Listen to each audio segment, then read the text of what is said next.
Jeżeli marzy Wam się mały dom przy lesie, ale taki, który pomieści wszystkie potrzeby dużej rodziny, to koniecznie poznajcie Asię i Jacka. Pokażą swoje wygodne, klasyczne wnętrza, które dopasowali do wymagań rodziny z trójką dzieci. A to wszystko wśród łąk i lasów na Kujawach. Zapraszam! Zdecydowaliście się właśnie na ten dom? Co Was do niego przekonało? Nie mieliśmy czasu na to, żeby sobie dom wybudować, dlatego że urodziły nam się bliźniaczki. Mieliśmy jedno dziecko, mieliśmy mieszkanie, jednak zrobiło się nam bardzo ciasno w tamtym mieszkaniu. Pamiętam, jak przyjechaliśmy tutaj pierwszy raz, znaleźliśmy ten dom, ale jak weszliśmy do środka, to pamiętam to uczucie właśnie, ściany były puste, ale ten widok za oknem to tak nas urzekł. Z każdego pomieszczenia jest tutaj piękny widok. Zarówno tutaj z części dziennej, ale również z drugiej strony z sypialni mamy widok na otaczającą przyrodę.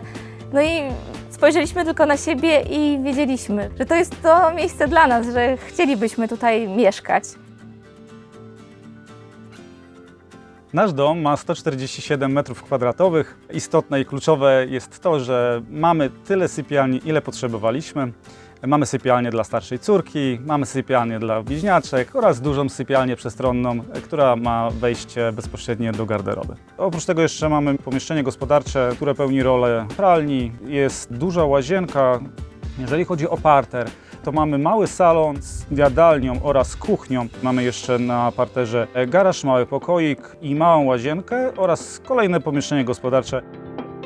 I już od wejścia w przedpokoju widać, że nie boisz się kolorów. Nie mogę się doczekać, aż pokażesz mi wnętrze domu.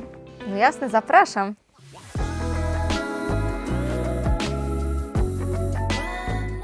Zapraszam Cię do mojego wiatrołapu, którego kolorystyka jest bardzo zbliżona z Twoim dzisiejszym strojem. No to tym bardziej jestem zaciekawiona. Zaraz na wejściu mamy niebieską szafę. Ja to tak nazywam, że to takie moje małe wnętrzarskie szaleństwo. Bardzo lubię ten kolor. Dodatkowo uważam, że świetnie pasuje do patchworkowych płytek.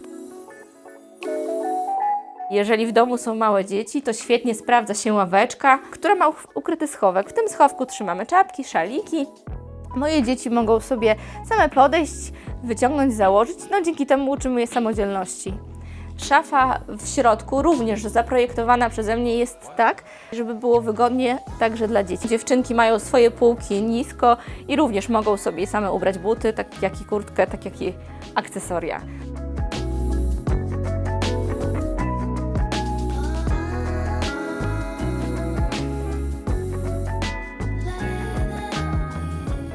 Zastanawiam się, czy na parterze zaplanowałaś jeszcze jakieś ciekawe rozwiązania właśnie pod kątem dzieci.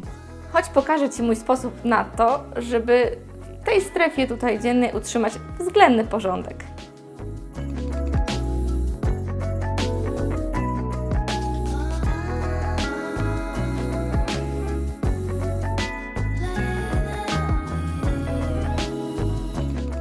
Zobacz, pokój na parterze, który w projekcie był gabinetem, zaaranżowaliśmy na bawialnię naszych córeczek. Dzięki temu, gdy przychodzą do nas goście, którzy mają dzieci, nie mamy sterty porozrzucanych zabawek tam w salonie, tylko dzieci mają gdzie się bawić, ale jednocześnie pozostają blisko nas, bo nie muszą biegać do góry do pokoiku. I niesamowite wrażenie robi ta tapeta. Tutaj jest nawiązanie do natury. Otaczają nas lasy, ale otaczają nas też pola, łąki. Gdy idziemy na spacer, widzimy maki, widzimy chabry. Tutaj na tapecie pojawiają się różne odcienie. Odcień niebieskiego, który nawiązuje do naszego wiatrołapu, ale też mięta, delikatna zieleń, którą możemy spotkać w małej łazience dla gości.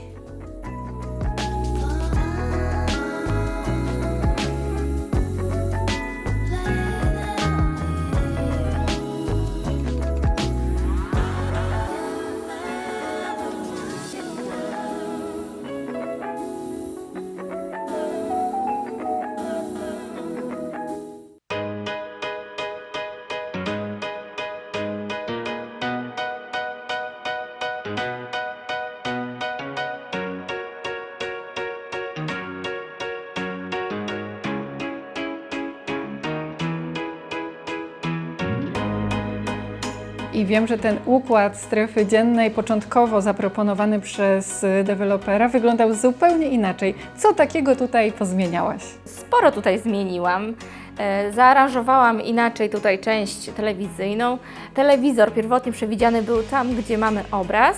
Obok telewizora przy ścianie, gdzie jest lustro, zaplanowana była mała sofa, 2 fotele, więc tak naprawdę salon był mały, niewystarczający dla naszej rodziny. My chcieliśmy jednak duży narożnik, w którym mieści się cała nasza piątka, żebyśmy się do siebie też przytulili, a nie siedzieli naprzeciwko siebie. W planie domu stół prostokątny zaplanowany był pod oknem. I ja wymyśliłam, że tutaj dodając fotel powiększamy sobie tą strefę salonową, a stół przesuwamy w stronę kuchni, dzięki czemu mogliśmy spełnić takie kolejne małe marzenie o tym, żeby mieć okrągły stół. Powiedz proszę, czy on rzeczywiście dla Was, dla Waszej piątki jest wystarczający? Tak, zdecydowaliśmy się na duży stół. Ten stół ma 150 cm średnicy, więc tak na co dzień mieści się nasza piątka i jeszcze zostają miejsca. My szukaliśmy okrągłego stołu, który będzie miał podstawę, która nie będzie nikomu kolidowała przy siedzeniu, przy ustawieniu nóg. Ten stół, zobacz, ma na środku piękną, ryflowaną podstawę, także to jest nie tylko piękne, ale i praktyczne rozwiązanie. Zamówiliśmy ten stół w sklepie Papierówka. To nie jest pierwszy mebel, który kupiliśmy w tym sklepie. Wracamy chętnie, ponieważ cenimy sobie jakość firmy Papierówka. Wcześniej kupiliśmy od nich konsolę z lustrem, kupiliśmy stoliczek kawowy, teraz zdecydowaliśmy się na stół i podejrzewam, że to nie będzie ostatni zakup z tego sklepu. Naprawdę wysoka jakość wykonania, świetny design, ale to, co też bardzo sobie cenimy, to jest elastyczność. Każdy z mebli był dostosowany pod nasze wymagania. Wybraliśmy sobie kolor, wymiar, nawet w przypadku stolika kawowego grubość nóżek, żeby dopasować do konsoli. Tak samo, gdy zamawialiśmy stół, przez chwilę wahaliśmy się, na jaki blat się zdecydować. Chodził nam po głowie również szpieg, z którego wykonane właśnie są blaty w konsoli i w stoliku. Bardzo podoba mi się ten szpieg, jednak stwierdziłam, że będzie za dużo w tym wnętrzu, a ten fornir dębowy doda takiego ciepła. No, tym bardziej, że stół został pięknie podkreślony tą szklaną lampą. Bardzo ciekawie to wygląda. Mnie interesuje coś jeszcze, a mianowicie, co takiego sprawdziło się w Waszej kuchni?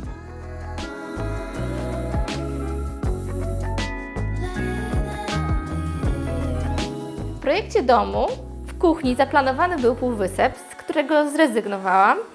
Wolałam zrobić wolno stojącą wyspę, która nie tylko jest dla nas dodatkowym blatem roboczym, ale również jest bardzo pakownym meblem. Mamy w niej ogromne 120 cm szuflady, w których mieścimy sztućce, mamy tutaj garnki, patelnie, czyli takie też wielkogabarytowe sprzęty.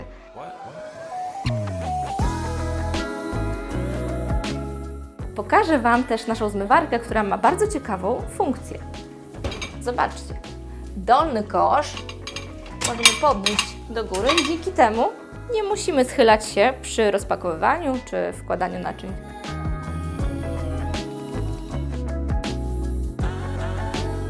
Pokażę Wam też pomysł na zagospodarowanie szafki narożnej. Można zrobić po prostu półki, ale z innym dostępem. Te drzwiczki wyposażone są w zawiasy, które otwierają je bardzo szeroko. Dzięki temu mamy bardzo łatwy dostęp do rzeczy schowanych w szafce. Możemy przechowywać tam też naczynia o nietypowych kształtach. Jest to wygodne, a tak naprawdę tanie rozwiązanie. Zobaczcie, tutaj mamy takie ukryte drzwi. Udekorowaliśmy je sztukaterią, żeby było to spójne z resztą wnętrza. Jesteście ciekawi, co znajduje się w środku? Jest to moje ulubione pomieszczenie w całym domu. Spiżarnia.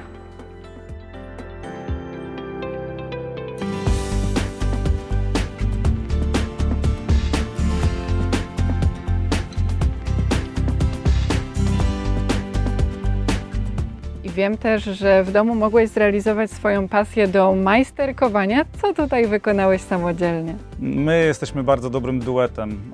Moja żona zajmuje się projektowaniem, a ja wykonywaniem jej pomysłów. Oczywiście żona bardzo aktywnie angażuje się w pomoce.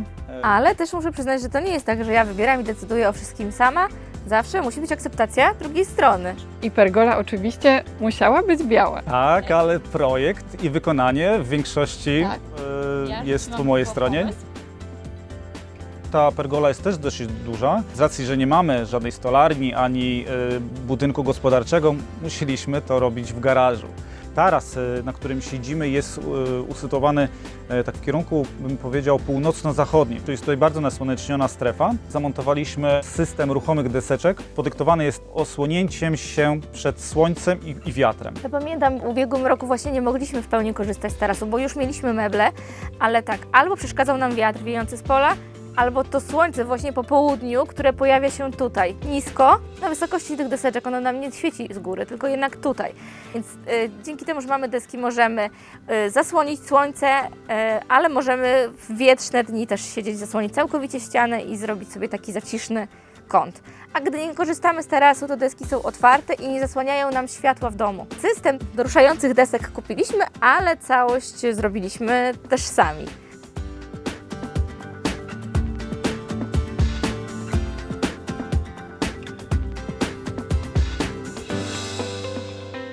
Witrynki, frezowane fronty i jodełka na podłodze. To wnętrze jest klasyczne i ponadczasowe. Ale jeśli chodzi o kolory, to Asia z Jackiem naprawdę poszaleli w strefie prywatnej. Zobaczmy. Bardzo lubię jasne wnętrza, ale też wręcz kocham butelkową zieleń. Nie znalazłam na niej miejsca na dole, bo byłaby zbyt ciemna, zbyt dominująca. Za to w tej łazience uważam, że odnalazła się znakomicie. Tutaj również pojawia się listwa, którą widzieliście w salonie. Dobrałam do niej złote lustra, złoty cokół szafki, a także złoty grzejnik. Wyjątkiem są baterie, które są chromowane, ale to też jest celowe. Gdy rozmawialiśmy na tarasie, wspominałam, że w tej łazience dokonałam zmian w układzie. W projekcie tu przewidziany był prysznic walk-in, z którego zrezygnowałam, bo ja jestem zwolenniczką klasycznych rozwiązań. A tu obok prysznica, na ścianie, gdzie mamy lustro, wzdłuż, przewidziana była wanna. Ta przestrzeń była po prostu pusta. Dodatkowo ściana kolonkowa była znacznie głębiej, więc tak naprawdę mieliśmy znaczną część niewykorzystanej przestrzeni w łazience. Wymyśliłam, że wannę przeniesiemy na środek pomieszczenia.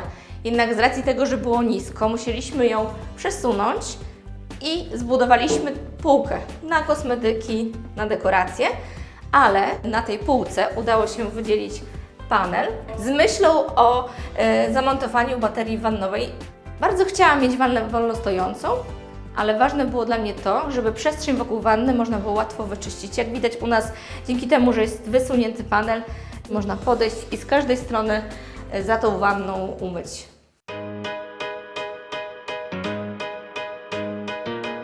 Bliskość natury zainspirowała mnie do tego, żeby wprowadzić motyw przyrody w sypialniach. U Hani i Zosi możemy zobaczyć motyw leśny. Sarenki, odrobina zieleni. Agatka, miłośniczka różu, sama wybrała sobie dość ciemną tapetę, róże na takim charakterystycznym ciemnym tle. Natomiast w garderobie tapeta kwiatowa pojawia się w dość nieoczywistym miejscu, bo na skosie. Dzięki temu to pomieszczenie nie jest nudne. Aranżacja garderoby pod skosem była wyzwaniem, jednak udało nam się ją urządzić meblami z sieciówki.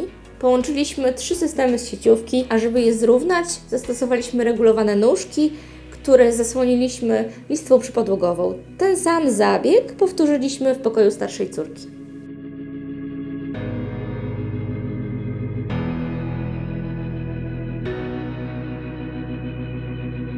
Kupując ten dom, zależało nam, żeby być bliżej natury. Nawet nie spodziewaliśmy się, że aż tak blisko będziemy.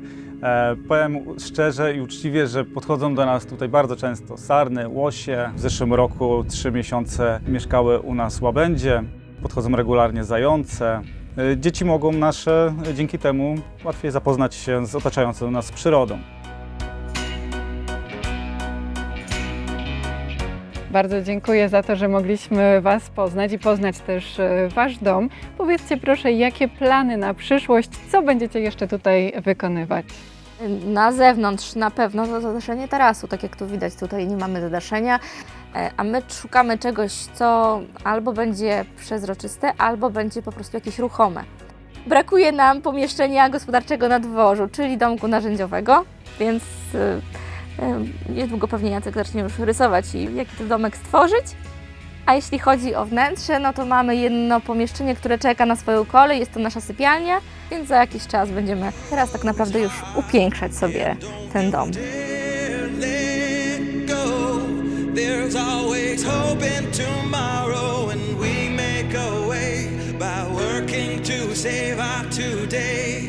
You may not understand, but know there's a promised land. Jeśli spodobał Wam się dom z tego odcinka, to więcej informacji o projekcie Dom w Ligolach, jak również szeroki wybór innych gotowych projektów domów znajdziecie na www.archon.pl.